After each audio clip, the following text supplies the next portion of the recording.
Olá, meus amigos, um dia de muita paz para todos nós. Hoje é exatamente 2 de outubro de 2023 e estamos nós reunidos para estudarmos a obra Revista Espírita.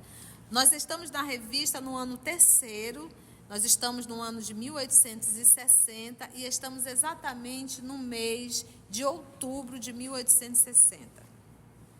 Esse trabalho tem como responsáveis a nossa querida Aramita e a nossa querida Carla.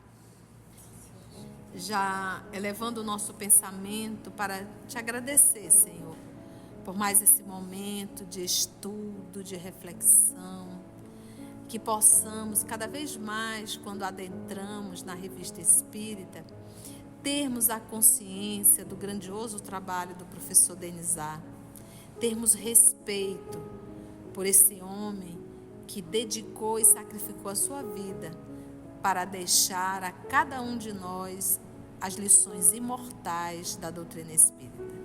Nós te agradecemos, te pedimos a permissão e te rogamos o amparo e a inspiração para que possamos melhor compreender a obra. Graça te damos. Eu acho que essa é a versão que tem mais dissertações publicadas e ainda estamos nas dissertações e hoje vamos falar sobre a reencarnação. Uma mensagem do espírito Zenon, o médium senhor de Gambilon. Tem 2 Zenons. Qualquer Zenão que seja, foram filósofos. Tem o Zenão de Eleia, que foi filósofo pré-socrático, que nasceu cerca de 490 a.C. e desencarnou em 430 a.C., aos 60 anos. Ele é considerado por Aristóteles como o criador da dialética. E tem o Zenão de Sítio, que nasceu em 333 a.C. e desencarnou 263 a.C., com 70 anos. Era filósofo da Grécia Antiga, fundador do estoicismo. Qualquer um dos dois já serve para nós. É um filósofo. Ele diz: há na doutrina da reencarnação uma economia moral que não escapa à tua inteligência. Essa economia é no sentido de uma organização. Não é bagunçado, não. Economia nessa organização. E essa organização de ordem o quê? Moral. Moral. Então há uma organização, uma programação. Todo o processo da programação é voltado à parte moral, para que nós possamos nos tornarmos pessoas moralizadas. Então, para isso, escolhe corpo, família, cidade, país, até profissão. Sendo a corporeidade compatível somente com os atos de virtude, e sendo esses atos necessários ao melhoramento do espírito, raramente encontrará o espírito, numa única existência, as circunstâncias necessárias ao seu progresso acima da humanidade. Ou seja, que não dá para se fazer tudo numa única vida. E aí ele vai dizer, mas ele diz que raramente, então é possível, mas que raramente ele encontrará numa única existência as circunstâncias para esse adiantamento moral que é acima da humanidade, que é o objetivo princípio da reencarnação. Quando a gente está lendo isso aqui, que a gente fala em evolução, não dá para você conquistar muita coisa numa encarnação só.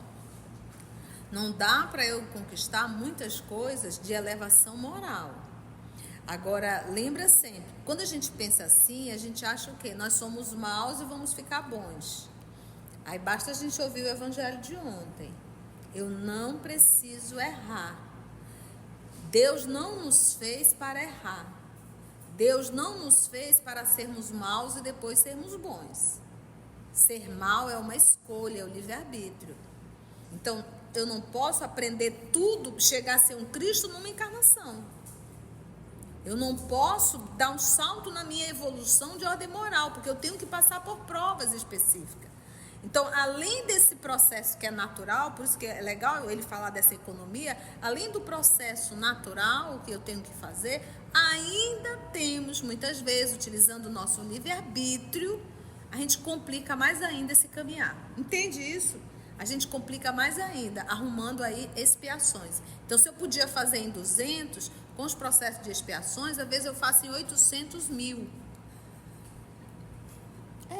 Porque às vezes tem determinadas atitudes que a gente fica enrolada por 2, 3, 4 séculos, gente. Dependendo do que a gente faz. Entendeu? E sofrendo. Porque ninguém espia rindo, né? E é por isso que ele diz que ninguém, lembrei agora que eu tinha falado ontem no Evangelho, ninguém veio para praticar o mal, nem para ser instrumento do mal. Por isso que ele diz que a corporeidade ela é compatível somente com atos de virtude. O que conta na tua quando tu está encarnado ou reencarnado, não são o que tu fazes para o mundo, o que tu fazes de grandes obras materiais, mas qual é os teus atos de virtude. Só isso que conta. E é até interessante, realmente, isso que tu fala, quando ele diz assim, eu gosto de explicar isso aqui. Por exemplo, o liquidificador, ele tem uma função? Tem uma função. Né? Nós sabemos qual a função do liquidificador. Se eu decidir pegar um pedaço de madeira, colocar dentro do liquidificador para liquidificar, o que vai acontecer com o liquidificador? Ele vai quebrar, ele vai danificar. Por quê? Porque ele não foi construído para isso. Assim é o nosso corpo. Ele não foi construído para fazer o mal, para pensar no mal ou para viver do mal. Então, quando eu faço isso, eu acabo destruindo as minhas células e adoecendo. É por isso que a gente fala que seguir o caminho do mal é o caminho de muita dor, começando pelas enfermidades físicas. Sendo a corporeidade compatível somente com os atos de virtude. Qualquer coisa contrária, ela não é compatível. Vamos adoecer. Sendo admitido que a justiça de Deus não pode harmonizar-se com as penas eternas, deve a razão concluir pela necessidade de, primeiro, de um período de tempo durante o qual o espírito examina o seu passado e toma suas resoluções para o futuro. E isso a gente pode aprofundar no capítulo 6 do Livro dos Espíritos, questão 223, que ele vai falar da erraticidade e para que serve a erraticidade. Aproveito o gancho para dizer que por isso que a tia diz que os animais não têm erraticidade, porque eles não vão poder avaliar as suas decisões e avaliar o seu futuro. Por isso eles reencarnam imediatamente. Segunda razão que se deve concluir disso é de uma existência nova em harmonia com o avanço atual desse espírito. Está no capítulo 4 do Livro dos Espíritos, questão 166. Para aprofundar, que também já está no canal. Não falo dos suplícios, por vezes terríveis, a que são condenados certos espíritos durante o período da erraticidade. Por um lado, eles correspondem à enormidade da falta e, por outro, à justiça de Deus. E aqui a gente tem esse suplício que às vezes o espírito sofre, a gente lembra do espírito que estava lá em Castelnaudary, na Revista Espírita de 1859. De 1859, que ele não conseguia sair de lá, ele estava preso. Ele dizia, e aí, quando você sai daqui dessa casa, eu vejo tudo preto, eu fico caído no espaço, eu não vejo nada. Então ele estava meio que prisioneiro ali na erraticidade. Então ele não está falando desses casos que tem os seus suplícios, porque ele era muito perverso, né?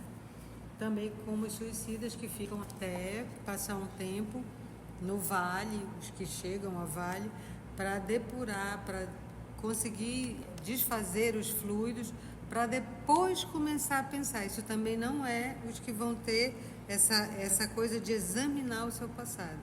Esses são compulsórios, né, da lei. Lembrando, cara, que tudo isso daí é pautado nisso aqui, ó. Sendo admitido que a justiça de Deus não pode aliar-se com as penas eternas. Não pode aliar-se, meu tá? Harmonizar-se em algumas edições do meu mais antigo, tá? Aliar-se com as penas eternas. Então não tem como Deus, uma vez que Jesus nos ensina a perdoar 70 vezes 7, não condiz com a divindade criar um filho para permanecer eternamente, mas ele é justo. Tem a justiça. Deve a razão concluir aí esses pontos que a nossa Carlinha tá aqui. É fantástico esses pontos. Primeiro, de um período de tempo durante o qual o espírito examina o seu passado e toma suas resoluções para o futuro. Ele tem esse período que ele vai parar, ele vai refletir, vai ver as besteiradas e vai programar. Tia, isso é uma regra? Não. Às vezes o espírito está no processo de perturbação tamanha que ele não tem como decidir nada. Aí são espíritos nobres que irão ter que decidir. Mais um trabalho para os espíritos nobres.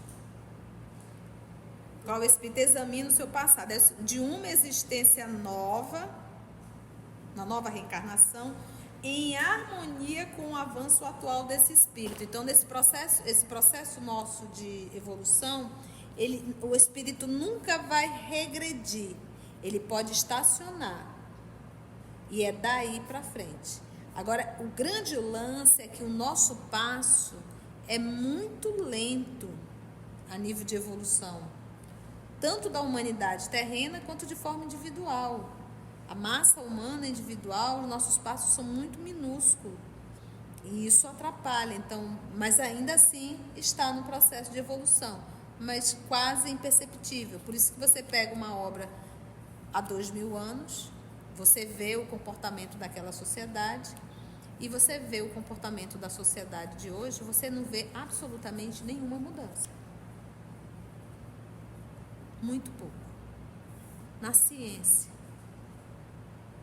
Mas a nível moral, não tem. Nós temos inclusive gladiadores, nós temos pessoas morrendo nesses ringues ridículos, chamados de MMA, MM não sei o quê. Pessoas morrendo. Morrendo, se esmurrando. No ano de 2023. Isso era o que os gladiadores faziam. Pelo menos lá era homem com homem. Mas ainda assim um absurdo. Então a gente vê que não há evolução. Então, não falo dos suplícios por vezes terríveis a que são condenados certos espíritos durante o período da erraticidade. Por um lado, eles correspondem à enormidade da falta e, por outro, à justiça de Deus. Isto diz bastante para dispensar detalhes que, aliás, encontrarás no estudo das evocações. Voltando às reencarnações, haverás de compreender a sua necessidade por uma comparação vulgar, mas de impressionante verdade. Vamos ver qual é a comparação. Após um ano de estudos, o que acontece ao jovem colegial? Se progrediu, passa para a classe superior. Se ficou imobilizado em sua ignorância, repete o ano. Vai mais longe, comete faltas graves e é expulso. Pode vagar de colégio em colégio. Pode ser afastado da universidade e pode ir da casa de educação à casa de correção. Tal a imagem fiel da sorte dos espíritos, e nada satisfaz mais completamente a razão. Quer-se cavar mais profundamente a doutrina? Ver-se-á nessas ideias quanto a justiça de Deus parece mais perfeita e mais conforme as grandes verdades que dominam a nossa inteligência, que eram os dogmas das penas eternas, né? Então, essa verdade cabe mais para a gente entender. Vamos passando de série, vamos evoluindo, vamos caminhando. Se quiser, senão pode ir mudando de escola, indo para detenção, aprendendo com as expiações, mas sempre em frente. E o mais interessante é que, assim, se os homens conseguem fazer essa organização, fazendo essa economia, Sistema de ensino. essa organização no sistema de ensino, né, como o pai vai ter as penas eternas? Se nós somos espíritos em evolução também em um outro sistema de ensino, que é o sistema de ensino moral, que é o sistema de ensino do universo. É só fazer essa comparação, é perfeita. E hoje as escolas já estão até mais inteligentes que assim. Não, se o aluno passou em quase todas as matérias, ficou em 2 e 3, não é preciso que ele repita o ano, ele fica em dependência. Que não é mais salutar a pessoa ficar repetindo tudo porque ele ficou só em 2 ou 3. Então, e aí a gente vê, como ele fala aqui, as minudências da lei, que não é como a gente dizer, todo mundo que vai é igual. Não, não é igual. Se a pessoa tem condições, ela vai. Se ela não tem, um espírito superior a ajuda. No conjunto, como nos detalhes, há nisso algo de tão surpreendente que o espírito que começa a iniciar-se fica como que iluminado. E as censuras murmuradas contra a providência e as maldições contra a dor e o escândalo do vício feliz em face da virtude que sofre e a morte prematura da criança, e numa mesma família de encantadoras qualidades, dando, por assim dizer, a mão a uma perversidade precoce, e as enfermidades que datam do berço e a infinita diversidade de destinos, tanto nos indivíduos quanto nos povos, problemas até hoje insolúveis, enigmas que fazem duvidar da bondade e quase da existência de Deus, tudo isto se explica ao mesmo tempo. Então, conhecendo o Espiritismo, é essa iluminação. A gente sabe que nada é por acaso, as leis que regem o universo, causa que não existe vítima. E quando a gente se dá conta dessa economia moral, dessa organização que tem, dessa justiça que não se harmoniza com as penas eternas, a gente fica iluminado porque a gente para de murmurar, para de reclamar, a gente aceita, como bem falou a tia, a gente está na casa certa, na provisão certa, com os pais certos, e que se eu quiser modificar algo, que isso dependa do meu esforço, não só do meu esforço em termos de materialidade, mas do meu esforço moral, de me tornar um ser humano melhor. Que isso vai me trazer mais harmonia aonde eu quero que eu esteja, e eu posso ser, eu acho bacana essa comparação com a flor de lótus, né? A flor de lótus, ela é a flor que nasce no pântano, ela nasce no lodo. Ela não está nem aí se tem lodo. Ela quer fazer para que ela foi feita na criação. E é possível, porque tem a quantidade de água necessária. Então, em qualquer lugar onde a gente esteja, a gente pode florir. Porque a gente não vive nos ambientes, a gente vive na casa mental. E a casa mental é que determina. E são situações que, se a gente parar um pouquinho para fazer uma autorreflexão, a gente sabe que isso é verdade. A gente sabe que a gente é intolerante muitas vezes. A gente sabe que o problema não é o outro, às vezes é dentro da gente. Então, essas reflexões que a gente aprende mais profundamente com a doutrina, é essa parte que assim, ilumina, porque a gente começa a se perceber o centro do problema também, né? Um puro raio de luz se estende no horizonte da filosofia nova, e no seu quadro imenso agrupam-se harmoniosamente todas as condições da existência humana. As dificuldades se aplanam, os problemas se resolvem, e mistérios até hoje impenetráveis se explicam numa única palavra: reencarnação. Leia em teu pensamento, prezado cristão. Tu dizes: eis desta vez uma verdadeira heresia. Meu filho, nada mais que a negação das penas eternas. É só isso. A única coisa que ele está falando assim é que ninguém vai queimar no fogo do inferno eternamente. Nenhum dogma prático entra em contradição com esta verdade. O que é a vida humana? O tempo durante o qual o espírito permanece unido ao corpo. No dia marcado por Deus, os filósofos cristãos não terão nenhuma dificuldade para dizer que a vida é múltipla. E isso não acrescenta nem muda nada nos vossos deveres. A moral cristã fica de pé e a lembrança da missão de Jesus paira sempre sobre a humanidade. A religião nada tem a temer deste ensino e não está longe o dia em que seus ministros abrirão os olhos à luz. Por fim, reconhecerão, na revelação nova, no Espiritismo, os socorros que, do fundo de suas basílicas, imploram do céu. Eles creem que a sociedade vai perecer. Na verdade, será salva. E é bem legal quando ele fala aqui que você saber da reencarnação, essas explicações, ela não vai tirar, não muda nada nos vossos deveres, mas torna verdadeira as palavras de Jesus, o jugo suave e o fardo leve. Porque a lei de Deus é a lei de amor. Então já fica o jugo suave. Porque uma lei que é de amor, ela não é para te punir. Ela é para te educar, ela é para te resgatar. E o fardo é leve porque é conforme as minhas atitudes. Quem torna o meu fardo pesado sou eu mesmo. Eu carrego essa constituição física que eu tenho hoje, fui eu, com as minhas atitudes, que a constituí.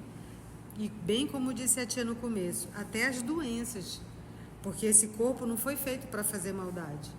Ele, como ele diz aqui, é tão bonitinho quando ele diz, né?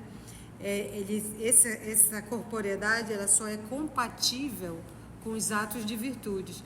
Então, quando eu me afasto dos atos de virtude, é um alerta. As minhas próprias células dizem, olha, nós não estamos no caminho bacana. Então, isso é um alento que a gente, cada um de nós pode dizer aqui, o meu destino está nas minhas mãos. Eu não sou... o que acontece comigo não é por causa dos meus pais, da minha família, do meu país, da onde eu estou. É unicamente por causa das minhas decisões. Volta lá no meu livre-arbítrio. Sempre quando a gente toca nesse assunto da saúde física, correlacionado com a minha atitude moral, as pessoas têm uma tendência de citar Francisco Cândido Xavier. Ah, mas Chico era tão doente e ele era tão amoroso. Então, vamos pegar aí 2 itens. Esses espíritos nobres, quando vêm reencarnar no meio de estropiados, eles solicitam um corpo estropiado para dizer a nós em silêncio, apesar de tudo, a gente, quando quer, pode fazer o bem. Então, ele veio com dificuldade financeira, ele veio com um corpo extremamente frágil e ainda assim fez essa obra colossal. Então, são espíritos que vêm em sacrifício. E um outro ponto é o desgaste também do corpo físico, uma má alimentação. Com 8, 9 anos ele já estava trabalhando numa fábrica de tecido, aquelas felpas do tecido acabou prejudicando a sua visão. Então tem também o movimento que foi feito do corpo. Então, apesar de todos os maus tratos que ele recebeu da sua madrinha, todos os maltratos da falta de uma alimentação boa, adequada, a falta de um bom médico, saúde mesmo na infância, ele conseguiu ainda chegar aos seus 90 anos de idade, com um uniforme um pouco machucado, mas não foi pelos vícios, foi pelas virtudes. A outra pergunta que também muita gente faz, quando a gente fala dessa relação de doença com atitude moral, é assim, mas tu acha que eu escolhi isso para mim? Aí, sim, é uma pergunta que cada um responde, porque as suas escolhas vão mais profundamente dentro da sua consciência. E aí lá você vai saber que você escolheu mesmo. É uma escolha direta ou indireta, né? Direta ou indiretamente. Então, a criatura, se nós formos colocar a mão na consciência, a gente vai ver o quanto a gente maltrata o corpo da gente, não é verdade? Então a gente exagera, não só com o nosso estado emocional, mas também aí entra a alimentação, entra a falta de exercício físico, entra aí o sobrepeso. Então, quantas coisas, pelos nossos excessos alimentares, a gente não acaba, pelos vícios químicos, a gente não vem adoecer o corpo. Descontrole emocional. Descontrole emocional primeiro, né? Uma mágoazinha, ó. Uma mágoazinha dá uns problemas bem legal. E assim finalizamos mais uma dissertação. Se você chegou até aqui o final, deixa seu comentário. É muito importante a gente poder ler o teu comentário. Não esqueça de curtir para que possa divulgar a página. Dá o seu like, né? E, se possível, faça a sua inscrição no nosso canal e toca o sininho. Porque quando você toca o sininho, o YouTube avisa para você quando o EOS publicar um novo estudo. Então, receba um grande abraço da família EOS Manaus. E agradecemos ao nosso Senhor Jesus e aos amigos espirituais pela inspiração, pelo acolhimento, pelo belo lugar. E até o nosso próximo estudo, se Deus assim permitir.